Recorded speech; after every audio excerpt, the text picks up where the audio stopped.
Ready to deep dive into the life of George Washington Carver. We're going to uncover how this man went from being born into slavery to changing the world. It's a story that I think resonates with a lot of people. Definitely. And we're mainly using his Wikipedia page today, which has tons of information. Oh, it's fascinating. The thing is, we don't even know his exact birthday. He was born sometime before slavery was abolished in Missouri back in 1865. You know, that really shows how much of history is hidden, especially for people who weren't treated fairly back then. Yeah, it's like their lives weren't even recorded. And their stories are lost because of that. Thinking about his early life, it's amazing he even survived. Yeah. Kidnapped as a baby with his mom and sister. Awful. And only George was brought back to the Carvers, the family who had enslaved his mother. Can you imagine? It's heartbreaking that they never found his mother and sister. I know, the trauma of being separated like that. I can't even imagine. After slavery was abolished, Moses and Susan Carver raised George and his brother. It is a complicated situation for sure. Yeah. But they even encouraged him to get an education, which wasn't common back then. Especially for people who used to be slave owners. It really shows that he had a strong desire to learn. He did. Imagine walking 10 miles to school and then 10 miles back home every single day. Wow. And that was just to go to a school for black children. Unbelievable. And it was actually during one of those walks that he met a woman named Mariah Watkins. Oh, tell me about her. She's the one who gave him the name George Carver. Interesting. She gave him a place to stay and taught him how important it was to get an education. She really made a difference in his life. Mentors are so important. For sure. Especially when you're trying to succeed in a system that's working against you. It's true. And George faced a lot of obstacles. Oh, he did. He moves to Kansas when he's 13 for better schooling, but then sees a racial killing and has to leave. Awful. Then, after he finally graduates high school, Highland University rejects him just because he's black. That's just wrong. But, you know, that's where you start to see how determined Carver was. He had to be. He could have easily given up, but instead he did whatever it took. Working odd jobs. Homesteading. Even getting a loan. Until he finally got into Simpson College in Iowa. He was so resilient. And this is where things get interesting. He's studying art and piano, doing great in both, when his art teacher, Etta Budd, notices something. What's that? His amazing botanical drawings. Oh, wow. She encourages him to switch to botany because she sees his real passion. It's amazing how much a mentor can see in someone. Right. Sometimes even more than they see in themselves. Absolutely. And because of her, Carver ended up going to Iowa State Agricultural College. As the first black student there. Incredible. And not just a student, he did really well. He earned his bachelor's degree and then a master's in 1896. Impressive. And even became Iowa State's first black faculty member. Wow. But then he gets an invitation that changes everything. Well, was it? He's asked to lead the agriculture department at the Tuskegee Institute. This is where he really starts to make a difference. Tuskegee, founded by Booker T. Washington, was about more than just education. Oh, yeah. It was a whole vision for black people to be self-sufficient, especially in the rural South. And Carver saw that this was his chance to use his science skills to really help a community. Exactly. So he put his heart and soul into Tuskegee for 47 years. He turned the department into a famous research center, but his main focus was always on those struggling Southern farmers. Many of whom were formerly enslaved. And trapped in poverty. It's important to understand this to really see Carver's impact. I agree. He wasn't just interested in science for science's sake. He wanted to change things on the ground. He saw the problems with only growing cotton, the soil getting worse, farmers not making enough money, and people not having enough to eat. He knew things had to change. So he took a hands-on approach, not just teaching in classrooms, but What'd he do? he created a mobile classroom, the Jessup Wagon, to bring agricultural education directly to farmers in remote areas. Now that's thinking outside the box. He knew that just telling them what to do wasn't enough. You got to show him. Yeah, meet them where they are. He was a true pioneer in agricultural extension work. He really was. But even someone as brilliant as Carver had his challenges. I'm sure he did. He had disagreements with colleagues, struggled with the administrative stuff.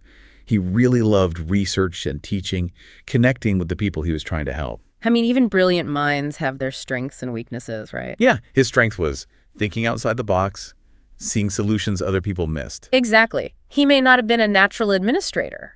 And that's okay. But it was that visionary thinking that led him to champion crop rotation. and to introduce alternative crops like peanuts and sweet potatoes. He knew the South relied too much on cotton It was depleting the soil. and making farmers too dependent on one crop. So his idea was to diversify. And it wasn't just about the science. What else was it about? It was about empowering people. He saw how relying on cotton kept black farmers poor. Especially since many of them didn't own the land they worked on.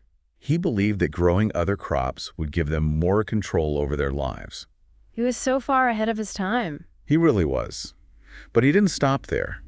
He went to the lab and figured out tons of ways to use those alternative crops, showing their value and helping farmers escape poverty. That's where he gets the nickname the peanut guy, right? Exactly. Even though he didn't invent peanut butter. Which a lot of people think he did. It's a common misconception. It is. But he did develop over 300 uses for peanuts. Everything from milk and cheese to plastics and ink. Crazy, right? He basically created whole new industries from crops that people usually ignored. And that's so relevant today as we think about being sustainable and not wasting resources. It's almost like he had a sixth sense, seeing value where others saw nothing. He was a true visionary. His work was about so much more than just agricultural science. It was about creating a better world. Especially for Black communities that had been treated unfairly. He saw agriculture as a way for people to gain independence and control their own lives. He was a real trailblazer. And we're just scratching the surface here. We'll be back to dig deeper into Carver's legacy and all those myths and truths surrounding this incredible man. Before we were talking about how famous Carver became. But even with all the awards and attention, he never forgot his real purpose. Which was? To help others. He always stayed true to himself. He really did. He used his fame to speak out for racial harmony, to promote Tuskegee, and to keep encouraging people to grow those alternative crops. Right. He traveled all over, gave speeches, even met with 3 U.S. presidents. Imagine that, having the ear of the president back then, especially as a Black man during segregation. He really was a powerful voice, showing what Black people could achieve in America. And he did all this during a time when there was so much prejudice and discrimination. It really shows his character that he could gain respect from everyone, regardless of their background. But let's talk about a big misconception about Carver. He didn't really invent peanut butter. Nope. It's a common myth, though. One of those things everyone seems to believe. Even though he did make a lot of peanut products popular. Peanut butter was already a thing. He came up with over 300 uses for peanuts, but peanut butter wasn't one of them. Right? So why does everyone think he invented it? I think it's a few things.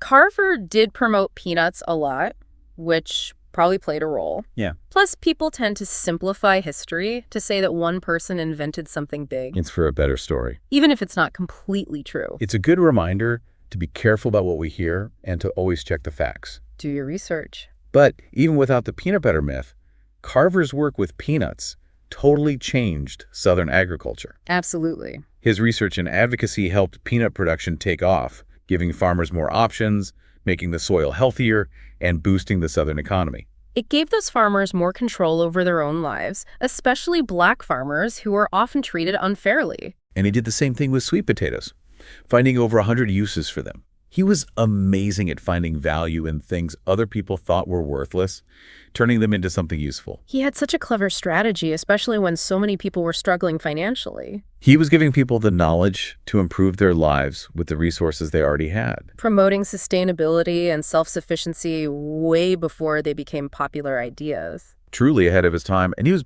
big on conservation and organic farming too, which are even more important today than they were back then. He understood how important it was to take care of nature and to work with it, not against it. Crop rotation, composting, natural pest control. He was all about that. Smart. Now, let's talk about his personal life. He was a devout Christian and saw no conflict between his faith and his science. He even talked about how his belief in God inspired his work, how he saw the divine in nature. It's a beautiful way to look at things, that everything's connected. It is. He believed that studying nature was like getting to know God's creation. I like that. And he lived a life of service, never married, dedicated himself completely to his work and his students. He was a beloved teacher and mentor to so many students at Tuskegee. Really instilled in them the importance of hard work and helping others. And believing in themselves. And his students went on to do amazing things, Yeah. carrying on his legacy of making a difference. That's wonderful. Even when he got older and his health wasn't so good, he never stopped working. He had a real passion for it. He kept spreading his ideas, traveling, and even started the George Washington Carver Foundation in 1938. So that his research could benefit people for years to come. Exactly.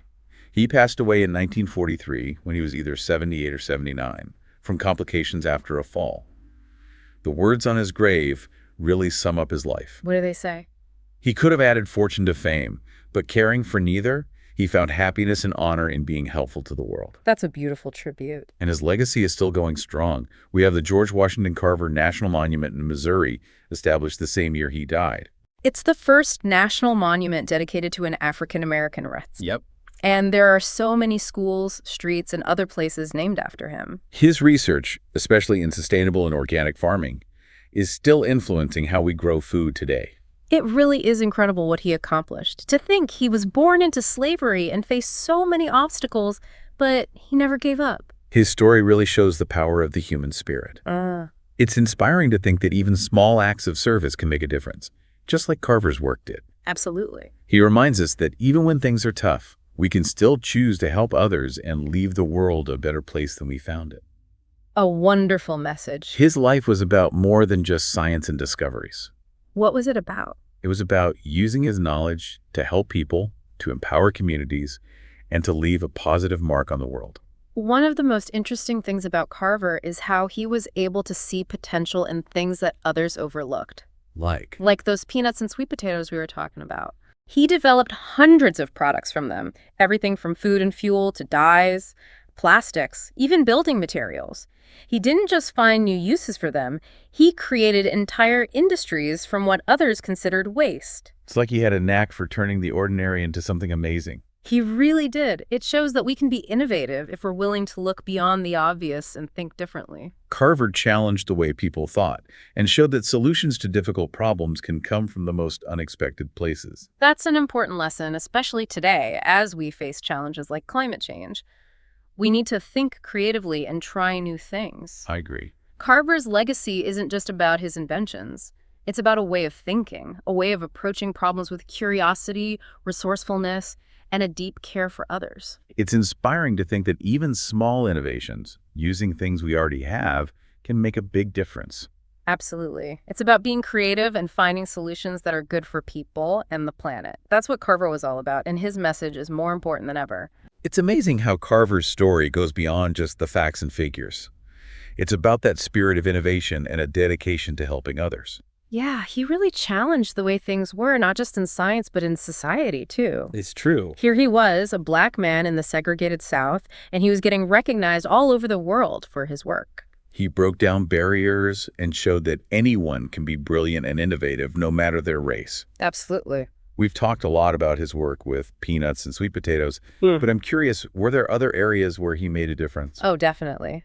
His work in soil conservation was revolutionary. Oh, yeah. He really understood how important it is to keep the soil healthy, not just for us, but for future generations. He was way ahead of his time with that. He was. This was long before the Dust Bowl and all the environmental movements we have today. A true pioneer in sustainable agriculture.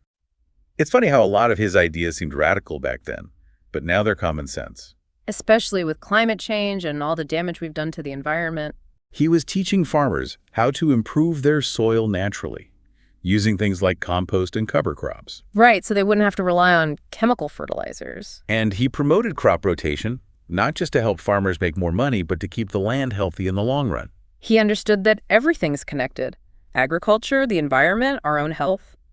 His approach was really holistic. It was. It's inspiring to think that one person who loved nature could have such a huge impact. It really shows you what's possible. It reminds us that we all have a responsibility to take care of the planet and make choices that are good for everyone. Absolutely. Carver was all about using his discoveries to solve real problems, to make a more just and sustainable world. So after learning all about George Washington Carver, what's the one thing you hope our listeners will take away from his story? I think the biggest lesson is that we all have the potential to make a difference.